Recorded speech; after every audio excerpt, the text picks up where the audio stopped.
ನಾವು ಜಗತ್ತಿನಲ್ಲೇ ಅತಿ ದೊಡ್ಡ ಸಂವಿಧಾನ ಎಂದು ಹೇಳಲಾಗುತ್ತದೆ.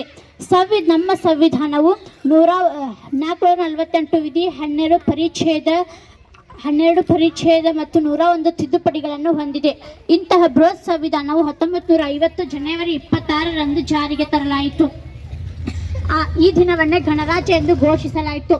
1950 ಜನವರಿ 26ರಂದು ನಮ್ಮ ಸಂವಿಧಾನ ಸಭೆಯಲ್ಲಿ ನಡೆದ ಸಂಸತ್ತಿನ ಶಾಸನ ಸಭೆಯಲ್ಲಿ ಅಂಬೇಡ್ಕರ್ ಅವರು ಸಂವಿಧಾನವನ್ನು ಮಂಡಿಸಿ ಮಾತನಾಡಿದ್ದಕ್ಕಾಗಿ ಈಗ ಆ ದಿನವನ್ನೇ ಭಾರತ ಸಂವಿಧಾನ ದಿನ ಎಂದು ಆಚರಿಸಲಾಗುತ್ತದೆ.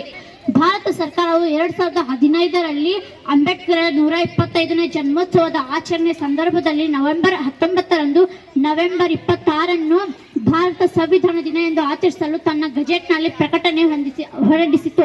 ಅಂದಿನಿಂದ ಇದನ್ನು ಭಾರತ ಸರ್ಕಾರವು ಜನರಲ್ಲಿ ಅಂಬೇಡ್ಕರ್ ವಿಚಾರಧಾರೆ ಮತ್ತು ಸಂವಿಧಾನದ ಮಹತ್ವವನ್ನು ತಿಳಿಯಲು ಅಧಿಕೃತವಾಗಿ ಆಚರಿಸುತ್ತಾ ಬರುತ್ತದೆ. ಭಾರತ ಸಂವಿಧಾನವು 1949 ನವೆಂಬರ್ 26ರಂದು ಸ್ವೀಕರಿಸಲಾಯಿತು.